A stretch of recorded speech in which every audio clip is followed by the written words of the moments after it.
بسم اللہ الرحمن الرحیم۔ السلام علیکم۔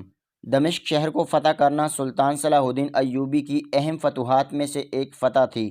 جب سلطان نے اس شہر کو فتح کیا تو آپ نے اپنے وزیروں اور مشیروں سے مشاورت کی اور اس کے بعد یہ فیصلہ کیا کہ شہر کی دوبارہ سے تعمیر شروع کی جائے اور اس شہر کو پہلے سے بھی زیادہ آباد، زرخیز اور خوشحال بنایا جائے۔ سلطان کے حکم پر دمشق شہر کی تعمیر و ترقی کے لیے کام شروع کر دیا گیا۔ چند دنوں کے بعد سلطان صلاح الدین ایوبی رحمۃ اللہ علیہ کو خبر ملی کہ دمشق شہر میں دو گاؤں کے درمیان ایک راستہ گزر کر جاتا ہے جس پر بڑے بڑے قافلے گزرتے ہیں، لیکن حیرانگی کی یہ بات ہے کہ اس راستے میں کوئی بازار نہیں۔ مسافروں کو بھی بڑی مشکلات پیش آتی ہیں اور اس جگہ بے روزگاری بہت زیادہ ہے، لہٰذا اگر اس جگہ پر ایک بازار بنایا جائے تو وہ شہر کی ترقی میں سب سے اہم کردار ادا کرے گا۔ سلطان صلاح الدین ایوبی رحمۃ اللہ علیہ نے علی بن سفیان سے کہا کہ تم حساب لگاؤ کہ اس بازار کو اس جگہ بنانے کا کتنا خرچہ آئے گا۔ یہ سن کر علی بن سفیان نے خزانچی کے ساتھ بیٹھ کر مشاورت کی اور حساب لگایا اور آ کر سلطان صلاح الدین ایوبی رحمۃ اللہ علیہ کو کہا، سلطان معظم، چونکہ وہاں پہلے کوئی بازار نہیں، لہٰذا عام بازاروں کے نسبت وہاں پر کئی گنا زیادہ اخراجات ہوں گے اور اس بازار کو آباد کرنے کے لیے بہت سارے اخراجات اور اقدامات کرنا پڑیں گے، لہٰذا میری رائے یہی ہے کہ سوچ سمجھ کر وہاں بازار بنایا جائے، کیونکہ وہ جگہ بھی شہر سے دور ہے اور اس بازار میں ڈاکوؤں کی لوٹ مار کا بھی خطرہ رہے گا۔ یہ سن کر سلطان صلاح الدین ایوبی رحمۃ اللہ علیہ سوچ میں پڑ گئے۔ چند لمحے کی خاموشی کے بعد سلطان صلاح الدین ایوبی رحمۃ اللہ علیہ نے علی بن سفیان کو حکم دیا کہ میرا گھوڑا تیار کرواؤ اور تم ہی میرے ساتھ چلو اور چند سپاہیوں کو کہو کہ اپنے اپنے گھوڑے تیار کریں۔ علی بن سفیان نے کہا، سلطان معظم، کہاں جانے کا ارادہ ہے؟ تو سلطان نے کہا، علی بن سفیان، میں اس گاؤں میں جا کر خود جگہ کا معائنہ کرنا چاہتا ہوں تاکہ دیکھ کر پتہ چلے کہ ادھر اس جگہ پر اتنے سارے دینار خرچ کر کے بازار تعمیر کیا جائے تو کیا آنے والے وقت میں وہ دمشق شہر کے لیے کتنا فائدہ مند ہوگا؟ کیا اس میں میری غریب رعایا کو بھی فائدہ ہوگا یا صرف بڑے بڑے تاجر ہی اس سے فائدہ اٹھائیں گے؟ آپ جو بھی کام کرتے تھے اس میں سب سے پہلے غریبوں کو ترجیح دیتے تھے۔ سلطان اپنے سپاہیوں کے ساتھ گھوڑے پر سوار ہوا اور اس جگہ پر پہنچا تو وہ جگہ دیکھ کر سلطان خوش ہو گیا، کیونکہ وہ جگہ بہت زیادہ حسین و جمیل اور وہاں بازار قائم کرنے کے لیے بہت فائدہ مند تھی۔ دونوں گاؤں ہرے بھرے تھے، کھیت نظر آ رہے تھے، ہر جگہ سبزہ ہی سبزہ تھا۔ سلطان نے کہا کہ اگر اس جگہ پر آ کر قافلے ساتھ میں پڑاؤ کریں گے تو ان کے جانوروں کے لیے بھی یہاں کافی فائدہ مند رہے گا، اس لیے جہاں بڑے بڑے قافلے آ کر رکیں گے اور بازار چند ہی دنوں میں ترقی کرنا شروع کر دے گا۔ سلطان کے قیام والی جگہ سے لے کر ان دونوں گاؤں کے بازار والے قیام کی جگہ سے تقریباً آدھے دن کا سفر تھا۔ اس کے سپاہی بھی تھک چکے تھے، سلطان صلاح الدین ایوبی رحمۃ اللہ علیہ بھی تھکاوٹ محسوس کر رہے تھے۔ سلطان کی آمد کی خبر سن کر اس گاؤں کے چودھری نے سلطان صلاح الدین ایوبی رحمۃ اللہ علیہ کے لیے ایک دعوت کا انتظام کیا اور سلطان صلاح الدین ایوبی رحمۃ اللہ علیہ کے سامنے سر جھکاتے ہوئے کہا، میری حویلی میں قیام کریں تو یہ میرے لیے بڑا شرف ہوگا۔ یہ سن کر سلطان صلاح الدین ایوبی رحمۃ اللہ علیہ نے چودھری صاحب کی دعوت قبول فرمائی اور دوپہر کے بعد سلطان چودھری کی حویلی میں قیام کرنے کے لیے چلا گیا۔ سلطان دوپہر کے وقت چودھری کی حویلی میں کھانا کھا کر قیام فرما رہا تھا۔ چند لمحوں بعد چودھری کے حویلی کے دروازے پر بہت زیادہ شور آنے لگا، تو شور کی وجہ سے سلطان صلاح الدین ایوبی رحمۃ اللہ علیہ کی آنکھ کھل گئی۔ سلطان نے علی بن سفیان سے کہا کہ محافظ باہر بھیجو اور پتہ کراؤ کہ اتنا شور کیوں ہے۔ محافظوں کا دستہ سلطان صلاح الدین ایوبی کے کمرے کے گرد موجود رہتا تھا۔ علی بن سفیان نے کہا، حضور محمود، باہر جا کر صورتحال کا جائزہ لیتا ہوں۔ جب علی بن سفیان باہر گیا تو دیکھا کہ چند آدمیوں نے ایک بوڑھے آدمی کو پکڑا ہوا ہے اور چند عورتیں بھی ان کے ساتھ ہیں، اور اس گاؤں کا قاضی صاحب جس کے سر پر سفید پگڑی تھی ہاتھ میں ڈنڈا لیے سامنے کھڑا تھا اور چودھری صاحب سے اس بات کا مطالبہ کر رہا تھا کہ ہمیں سلطان صلاح الدین ایوبی رحمۃ اللہ علیہ سے ملنے کی اجازت دی جائے۔ چودھری بار بار یہ کہہ رہا تھا کہ سلطان اس وقت آرام فرما رہے ہیں، وہ آپ سے نہیں مل سکتا، لہٰذا تم یہاں سے چلے جاؤ۔ علی بن سفیان نے آ کر سلطان صلاح الدین ایوبی رحمۃ اللہ علیہ کو صورتحال بتائی کہ قاضی صاحب جو کہ اس گاؤں کا ہے وہ آپ سے ملنا چاہتا ہے۔ سلطان معظم نے علی بن سفیان سے کہا کہ چودھری صاحب کے پاس جاؤ اور چودھری صاحب کو کہو کہ قاضی صاحب کو اندر آنے کی اجازت دی جائے۔ علی بن سفیان اس قاضی کو لے کر سلطان صلاح الدین ایوبی کے کمرے میں آ گیا اور باقی ہجوم کو چودھری کے محافظوں نے باہر ہی روک دیا۔ جیسے ہی قاضی صاحب سلطان معظم کے کمرے کے اندر داخل ہوئے تو سلطان نے قاضی سے کہا، قاضی صاحب، مجھ سے ملاقات کی ضرورت کیوں پیش آئی اور باہر تم نے اتنا ہجوم کیوں اکٹھا کر رکھا ہے؟ یہ سن کر قاضی نے سر جھکاتے ہوئے سلطان معظم کو سلام کیا اور کہا، سلطان معظم، میں اس گاؤں کا قاضی ہوں اور آج تک میں نے جتنے بھی فیصلے کیے میں نے انصاف کو بالاتر رکھا اور آج تک کوئی بھی ایسا مقدمہ نہیں جو میری زندگی میں گزرا ہو جس میں میں نے انصاف کے پیروں کو مد نظر نہ رکھا ہو، لیکن یہ واحد مقدمہ ہے جس نے مجھے ہلا کر رکھ دیا۔ سلطان صلاح الدین ایوبی نے پوچھا، بتاؤ کون سا مقدمہ ہے؟ تو قاضی صاحب نے کہا، سلطان معظم، میرے پاس ایک بوڑھی عورت ایک مقدمہ لے کر حاضر ہوئی۔ اس کے ساتھ ایک نوجوان لڑکی تھی اور اس بوڑھی عورت کے شوہر کو گاؤں کے لوگوں نے پکڑا ہوا تھا۔ میں نے بوڑھی عورت سے پوچھا، بتاؤ کیا بات ہے، تم نے اس نوجوان لڑکی کو کیوں پکڑا ہوا ہے؟ تو بوڑھی عورت نے کہا کہ یہ بوڑھا آدمی میرا شوہر ہے اور یہ نوجوان لڑکی میری بہو ہے۔ میرا ایک بیٹا ایک بڑے تاجر کے ہاں ملازمت کرتا ہے اور میرا بیٹا تجارت کے سلسلے میں تاجر کے ساتھ اکثر اوقات باہر آتا جاتا رہتا ہے۔ لہٰذا ایک ماہ پہلے ایسا ہوا کہ مجھے خبر ملی کہ میری والدہ کی طبیعت خراب ہو گئی ہے، تو میں نے اپنے شوہر کو کہا کہ تم مجھے اپنی ماں کے گھر لے چلو۔ پھر اس نے مجھے کہا کہ میں کسی کام کے سلسلے میں باہر جا رہا ہوں، اس لیے میں آپ کے ساتھ نہیں جا سکتا۔ میں خود ہی سواری لے کر اپنی ماں کے گاؤں میں چلی گئی۔ پیچھے میری بہو گھر میں اکیلی تھی اور میرا شوہر جانتا تھا کہ میری بہو گھر میں اکیلی ہے، کیونکہ گھوڑے سے گرنے کی وجہ سے اسے چوٹ لگی تھی اور وہ چل بھی نہیں سکتی تھی۔ لہٰذا مجھے مجبوری میں اپنی بہو کو گھر میں اکیلا چھوڑ کر جانا پڑا۔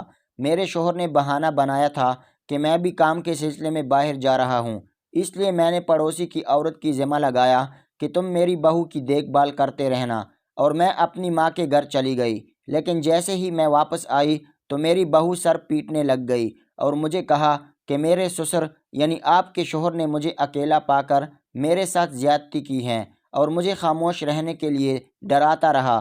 میں نے اس وقت اس کو کہا کہ کچھ نہیں بتاؤں گی، لیکن میں جانتی ہوں کہ اگر میں آج چپ کر گئی تو یہ ساری زندگی مجھے اسی طرح ڈرا ڈرا کر میرے ساتھ زیادتی کرتا رہے گا اور اس بات کا پتہ بھی کسی کو نہیں چلے گا۔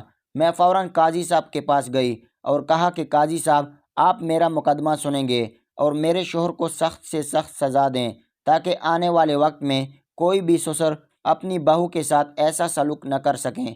میں نے اس عورت کو یقین دلایا کہ اسے ضرور انصاف ملے گا۔ مقدمے کا دن مقرر کیا گیا اور مقدمے والے دن عدالت لگ گئی۔ میں نے سب سے پہلے اس کی بہو سے پوچھا، آپ بتاؤ کیا ماجرا ہوا؟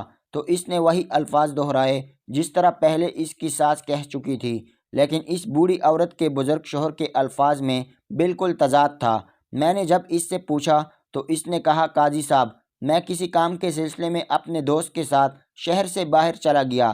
جس دن ہی میری بیوی گھر لوٹی اسی دن میں گھر لوٹا، لیکن جیسے ہی میری بیوی نے گھر میں قدم رکھا تو میری بہو نے سر پیٹنا شروع کر دیا اور مجھ پر گندے گندے الزام لگا دیے۔ یہ سن کر مجھے سمجھ نہیں آیا کہ کیا کرنا چاہیے، لہٰذا یہ بات پورے وثوق سے کہہ سکتا ہوں کہ میرا اس میں کوئی گناہ نہیں۔ یہ سن کر قاضی صاحب نے کہا کہ میں کیسے معلوم کروں کہ تم میں سے کون سچا ہے اور کون جھوٹا؟ اس مقدمے کی کارروائی کو شروع ہوئے تقریباً 15 دن ہو گئے ہیں، لیکن ابھی تک میں انصاف تک نہیں پہنچ سکا، کیونکہ جب میں لڑکی کی باتوں کی طرف دیکھتا ہوں تو مجھے سارے ثبوت اس کے سسر کے خلاف جاتے ہوئے دکھائی دیتے ہیں، لیکن جب میں اس کے سسر کے پہلو کی طرف دیکھتا ہوں تو سارے ثبوت اس کی بہو کے خلاف جاتے ہیں۔ مجھے سمجھ نہیں آ رہی، لہٰذا آپ انصاف کرنے میں ہماری مدد کریں اور اس بوڑھی عورت کا مقدمہ آپ سنیں۔ سلطان صلاح الدین ایوبی رحمۃ اللہ علیہ نے کہا کہ کل تم، بوڑھی عورت، اس کے شوہر اور اس کی بیوی حاضر ہو جانا، میں کل ہی اس مقدمے کا فیصلہ کروں گا۔ صبح کا وقت ہوا، سلطان صلاح الدین ایوبی رحمۃ اللہ علیہ عدالت میں تشریف لائے۔ قاضی صاحب تمام لوگوں کو لے کر عدالت میں پہلے سے پہنچ چکے تھے۔ جیسے ہی سلطان صلاح الدین ایوبی رحمۃ اللہ علیہ اپنی نشست پر بیٹھا تو قاضی صاحب نے کہا، سلطان معظم، آپ کے حکم کے مطابق یہ سب آپ کے سامنے حاضر ہیں، اب آپ ہی ان کا مقدمہ سنیں اور ان کے درمیان فیصلہ کریں کہ ان میں سے کون مجرم ہے اور کون پاک دامن ہے۔ یہ سب سننے کے بعد سلطان صلاح الدین ایوبی رحمۃ اللہ علیہ نے دوبارہ ان کے دلائل سنے اور تھوڑی دیر سوچ میں پڑ گئے۔ اس کے بعد سلطان صلاح الدین ایوبی رحمۃ اللہ علیہ نے 2 سپاہیوں کو حکم دیا اور کہا کہ جاؤ اور 2 کھدال لے کر آؤ اور اسی جگہ 2 بڑے گڑھے کھدوائے جائیں۔ حکم کے مطابق 2 گڑھے کھودے گئے جو تقریباً 3 فٹ کی گہرائی کے تھے۔ اب سلطان نے حکم دیا، ان کھڈوں کو چشمے کے پانی سے بھر دو۔ حکم کی تعمیل ہوئی اور دونوں کھڈے پانی سے بھر دیے گئے۔ تمام درباری یہ سارا منظر دیکھ کر ہکا بکا تھے کہ سلطان صلاح الدین ایوبی رحمۃ اللہ علیہ کیا سر انجام دینے والے ہیں۔ کسی کے سمجھ میں کچھ نہیں آ رہا تھا کہ سلطان مجرم کو پکڑنے کا کون سا طریقہ اختیار کر رہا ہے، حتیٰ کہ وہ قاضی بھی حیران و پریشان تھا کہ سلطان معظم مقدمہ سننے کی بجائے کن کاموں میں سپاہیوں کو لگا دیا۔ اب سلطان صلاح الدین ایوبی رحمۃ اللہ علیہ نے سپاہی کو کان میں کچھ کہا اور تھوڑی دیر بعد سپاہی ایک بزرگ بابا کو لے کر عدالت میں حاضر ہوا۔ اس بزرگ بابا کی داڑھی بالکل سفید تھی اور وہ شکل سے اللہ کا پیارا لگتا تھا۔ سلطان نے سپاہیوں کو حکم دیا کہ بزرگ کے سامنے 2 گلاس پانی کے رکھے جائیں۔ حکم کی تعمیل ہوئی اور 2 گلاس پانی کے رکھے گئے۔ بزرگ نے کچھ پڑھ کر دونوں گلاسوں پر پھونکا اور پھر سلطان نے حکم دیا، یہ پانی کوئی عام پانی نہیں بلکہ خاص پانی ہے۔ ان دونوں میں سے جو بھی مجرم ہوگا وہ پانی اپنے اپنے گڑھے میں ڈالے گا تو جیسے ہی وہ تھوڑا سا پانی خشک ہوگا تو اس کا رنگ سرخ پڑنا شروع ہو جائے گا۔ ان دونوں گلاس میں ایک گلاس اس بوڑھی عورت کی بہو کے ہاتھ میں دے دو اور دوسرا اس بزرگ جو کہ اس بوڑھی عورت کا شوہر ہے اس کے ہاتھ میں پکڑا دو۔ اب سلطان صلاح الدین ایوبی رحمۃ اللہ علیہ نے حکم دیا کہ ان دونوں گڑھوں میں سے ایک گڑھے میں ایک لڑکی گلاس والا پانی ڈالے اور ایک گڑھے میں بزرگ پانی ڈالے گا، اور تم میں سے جو بھی مجرم ہوگا تو جیسے ہی وہ پانی ڈالیں گے، جب یہ پانی 2 فٹ کی گہرائی تک جائے گا تو یہ سرخ ہونا شروع ہو جائے گا، اور جس کے کھڈے کا پانی سرخ ہوا اس کا سر فوراً قلم کر دیا جائے گا اور اس کے بعد کسی بھی دلیل کی گنجائش نہیں رہے گی۔ سلطان نے جلاد کو حکم دیا کہ پانی ڈالنے کے فوراً بعد ان دونوں کی گردنوں پر تلوار رکھ دینا اور جس کے بھی گڑھے کا پانی سرخ ہوا اس کا سر قلم کر دینا، کیونکہ وہی مجرم ہوگا۔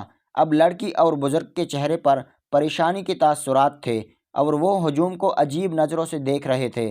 سلطان کے حکم کے مطابق ان دونوں نے وہ پانی اپنے اپنے گڑھے میں ڈالا اور جلاد ان کی گردنوں پر تلوار لے کر کھڑے ہو گئے۔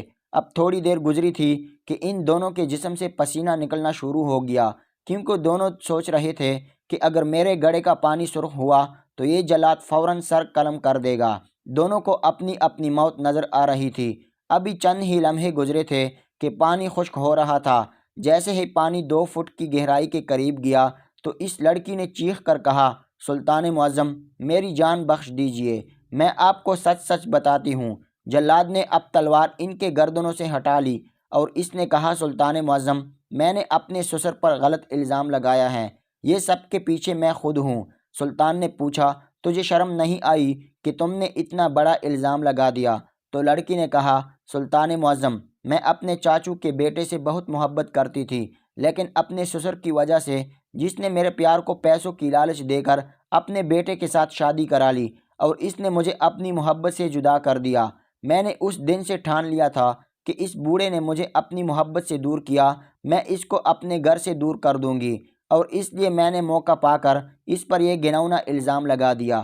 یہ سن کر سلطان صلاح الدین ایوبی ہنسنے لگا اور کہا، اے بے وقوف لڑکی، تمہیں اتنا بھی نہیں پتا کہ یہ کوئی جادوئی پانی نہیں، اور یہ جو بابا ہے جس نے پانی پر پھونکا ہے یہ میرا جاسوس علی بن سفیان ہے۔ میں نے یہ صرف پتہ لگانے کے لیے کہ تم میں سے کون جھوٹ بول رہا ہے اور کون سچ، یہ سب کارروائی میں نے اس لیے کی اور میں اپنے مقصد میں کامیاب ہو گیا۔ اس کے بعد سلطان صلاح الدین ایوبی رحمۃ اللہ علیہ نے کہا کہ کسی پر غلط الزام لگانا بہت بڑا جرم ہے۔ اس کے بعد سلطان نے اس عورت کو سخت سزا سنا دی اور اس بوڑھی عورت کے شوہر کو باعزت بری کر دیا۔ ناظرین گرامی، اللہ تعالیٰ نے سلطان کو بہت عقل سے نوازا تھا اور یہ اللہ کی اپنے خاص بندوں پر خاص کرم نوازی ہوتی ہے۔ امید ہے آج کا ایپیسوڈ آپ کو بہت اچھا لگا ہوگا۔ آپ سے گزارش ہے کہ ہمارے official YouTube channel Ayubi voice pro کو سبسکرائب کیجیے۔